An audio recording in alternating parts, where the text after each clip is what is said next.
Main layangan ternyata bukan cuma sekedar hobi, tapi kompetisi. Apalagi hadiah jutaan rupiah menanti. Para peserta coba atur strategi, saking sengitnya persaingan, banyak yang menggunakan jasa joki andalan untuk merebut kemenangan. Bang. Ini baru pertama kali saya main layangan ya Bang ya. Ini kita coba ngadu ya Bang ya. Oke. Oke siap Bang.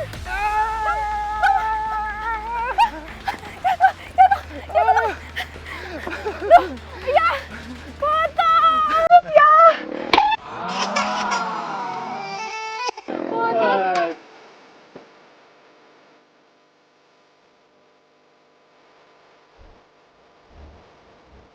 Ngomongin soal turnamen layangan, jangan salah, Indonesia jadi barometer kejuaraan layangan adu dunia loh. Kejuaraan nasional yang memperebutkan total hadiah ratusan juta rupiah pernah digelar. Gak heran kalau turnamen layangan adu kerap dihelat di beberapa daerah. Termasuk di lapangan Tanah Merah, Cipayung, Kota Depok, Jawa Barat.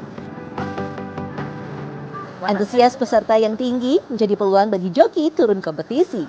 Salah satunya Yusuf.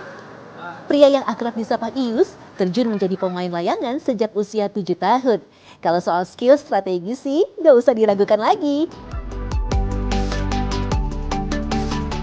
Bang Yes, untuk tekniknya kalau misalnya dalam adu layangan ini sebenarnya seperti apa sih Bang Yes? Kalau teknik adu layangan kita tuh harus bisa menguasai layangan terutama ya.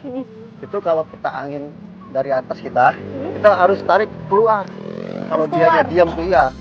Jadi dia diam gini, kita harus tarik keluar, tapi sambil tarik gitu. Wah. Kencang dia. Nah, ini kalau dalam teknik ulurnya sendiri, aku tadi ngelihat tangan Bang Yes tuh aktif banget nih kayak gini ya. Itu gimana sih Bang Yes? Nah itu kita lihat lawannya kan. Lawannya masuk kayak gini, kita tiban, set, kita ulur, ser, kayak gitu. Itu pasti menang. Dalam kompetisi layangan adu, peserta menerbangkan layangan yang dirancang khusus untuk bertarung. Peserta punya misi memotong benang layang-layang lawan. 2 orang peserta battle dengan ketinggian layangan sekitar 300 meter.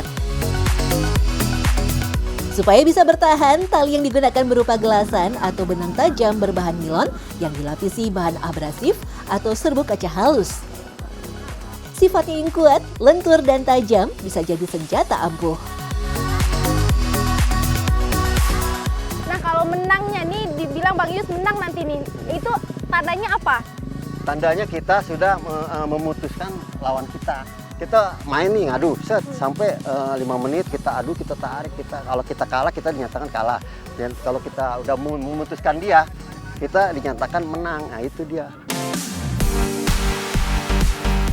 Sudah 15 tahun menjadi joki adu layangan, Ius kerap mengantongi juara berhadiah jutaan rupiah. Selain Ius, ada juga Herman, seorang joki yang tak kalah berpengalaman. Pria kelahiran 1981 sudah terlatih dan menguasai teknik adu layangan sejak duduk di bangku sekolah dasar. Menjadi joki hampir 10 tahun, bagi Herman adalah rezeki. Dengan modal tekun latihan setiap hari, bisa mendapat bayaran 500.000 hingga jutaan rupiah dalam setiap kali pertandingan. Ya sebenarnya sih gini, kalau dia sudah punya bakat dari awal ya, tanpa harus latihan juga kemungkinan tinggal diasah aja sih. Gitu. Dan kalau misalnya dia pengen jadi joki yang handal gitu ya, tetap harus latihan setiap harinya. Minimal 3 jam. Gitu. Dan itu pun tidak perlu harus menang atau kalah. Yang penting dia tahu teknik aja. Oh, yang penting tahu tekniknya. Di balik para joki, ada si pemberi modal yang bermain. Salah satunya Nur Hidayat. Biaya yang dipersiapkan mulai dari bahan layangan hingga pendaftaran kompetisi sebesar Rp200.000. Belum lagi upah bayaran untuk jokinya. Nah Bang, kalau Abang Nur sendiri untuk memilih jokinya pasti nggak sembarangan dong. Ini kalau milih jokinya gimana sih Bang? Ya kita nyari yang punya jam terbangnya lebih tinggi gitu. Sebab kalau kita nyari asal-asalan ya sama aja buang-buang uang juga gitu. Karena hadiahnya kan lumayan gede ya. Tekniknya gitu. Dari layangan, tarikannya ya semuanya kita lihat gitu. Tak Tak hanya di Depok saja, Indramayu juga terkenal dengan turnamen adu layangan, bahkan menjadi salah satu pusat pengrajin layang-layang di Nusantara. Salah satu pengrajin layang-layang di Kesambi, Indramayu adalah Sujadi yang telah 30 tahun menekuni profesinya. Sujadi biasa memakai bahan kerangka dari bambu apus atau biasa disebut sebagai bambu tali. Ya bambu tali itu, buat tali sebenarnya itu. Cuman namanya apus. Oh, tapi kenapa pakai bambu tali Pak yang bagus buat layangan? Ya kan ini panjangnya kan ada yang 60, ada 70, kadang-kadang ada yang 80. Yang bagus buat layangan panjang berapa? Panjangnya saya ngambil yang 60. Oh gitu ya? Saya ukuran 58. Bambu tali sendiri dipilih karena terbilang ringan dan mudah dibentuk. Bambu yang dipilih biasanya berumur 4-5 tahun karena seratnya yang padat tetapi tetap lentur. Potongan bambu disurut sampai tipis hingga mencapai 3 mm. Tetapi untuk ukuran layangan yang lebih besar, ketebalannya bisa mencapai setengah sentimeter. 2 bambu lalu disilangkan untuk membentuk kerangka layang-layang. Kalau dari tengah sini ke atas, ke ujungnya, itu biasanya harus kira-kira 10 cm. Nah, terus di atasnya itu kalau bisa dilihat, dia agak dikopel sedikit ya, apa bahasa kopel? Agak dipotong sedikit ya. Ini biar agar benangnya bisa nempel secara kuat gitu ya. Sama nih yang dari tengah sampai ke sini, itu panjangnya sekitar 50 cm. Jadi ini fungsi dari rangkanya itu sebenarnya biar agar kuat kena angin kayak gitu ya.